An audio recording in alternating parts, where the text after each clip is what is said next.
नमस्कार जी। जैसा कि आपको पता है, हमें स्पेशल इंटेंसिव रिवीजन के तहत 2002 के मतदाताओं को 2025 के मतदाताओं के साथ मैप करना है।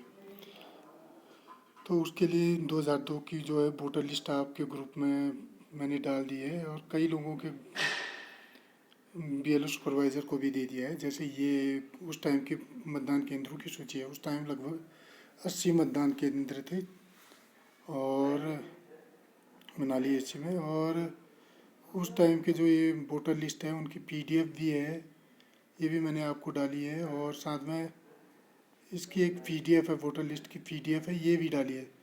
इन वोटर लिस्ट की पीडीएफ से आपको ये चीज़ मिलेगा कि आपका सेक्शन कहाँ से कहाँ तक था और आपके मतदाता सीरियल नंबर कितने से कितने तक है। क्योंकि उस टाइम अलग अलग सीरियल थे। जैसे अभी आजकल नंबर 1 में मजाज है, उस टाइम ये नंबर 3 बुरुआ में था। और उस टाइम नंबर 1 पे रोआड़ था, जो आजकल के 7 नंबर के पोलिंग बूथ कुलंग में है। तो इस तरह से मतदान केंद्र आगे पीछे होंगे। तो आपने अपने नियर, अगर आपका अभी 2025 में जो आपका मतदान केंद्र है वो अगर इसमें नहीं है, तो आपने अपने नियरेस्ट मतदान केंद्र के उसको चेक करना है कि उसमें तो आपका कोई पार्ट, उसमें तो आप एक सेक्शन के रूप में नहीं थे, इस तरह से करके। तो फिर उसके बाद आपने एक्सेल की सीट खोलनी है। जैसे मैंने 71 सोयल की सीट निकाली। इसको आप गूगल शीट में भी खोल सकते हैं और माइक्रोसॉफ्ट एक्सेल में भी खोल सकते हैं। जो भी आपके पास ऑप्शन आ रहा है उसमें आपने खोलना है। गूगल शीट में खोल के क्या होगा कि आपको बार बार सेव करने की ज़रूरत नहीं पड़ेगी। और माइक्रोसॉफ्ट एक्सेल में अगर आप खोलेंगे, जैसे यहाँ पे मैंने लिखा, ये लिख दिया, कुछ भी मैंने रैंडमली लिख दिया है कि भाई ये AC है, 22 है, पार्ट नंबर माना 10 है, सीरियल नंबर ये है। अब यहाँ हमने क्यों डाला है, ये डाला हमने जीतराम जी का। जीतराम सन ऑफ मगी जो थे उस टाइम का ये थे, जो आजकल इनकी वोटर लिस्ट में जो भी इनका सीरियल नंबर एपिक नंबर है वो हमने यहाँ डालना है। अगर इनकी मृत्यु हो गई हो तो आपने क्या करना है, यहाँ पे इनकी डेथ लिख देना है और अगले उस पर चले जाना है एंट्री पे।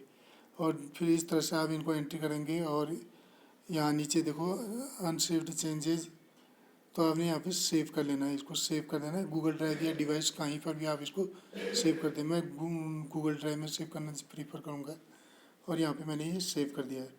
और इसको जो है सेव का आपने बाकी कोई नाम नहीं देना है, इसी तरह सेव करना है। आगे से आप जो भी काम करेंगे उसको फिर आपने बार बार उसी तरह से सेव करना है। और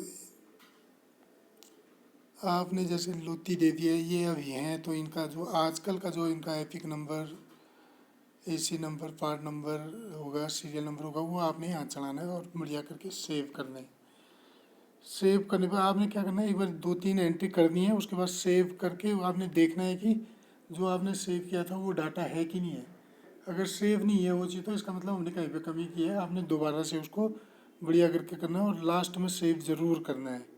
अगर आप एक्सेल में करेंगे तो आपको दो बारी, एक तो आप डाटा एंट्री के लिए आता है उसमें सेव करके, बाद में जो आपने data entry total data cell में जो डाटा एंट्री करी है उसके लिए आएगा सेव। और लास्ट में फिर आपको जो डाटा टोटल आपने एंटर किया है उसको भी सेव करने के लिए ऑप्शन आए। तो आपने इस तरह से करना है। अगर कहीं पे भी कोई इश्यू आता है, आपने अपने सुपरवाइज़र या मुझे भी बात कर सकते हैं। मैं आपको पूरी चीज़ है इसमें हेल्प करने की कोशिश करूँगा। धन्यवाद।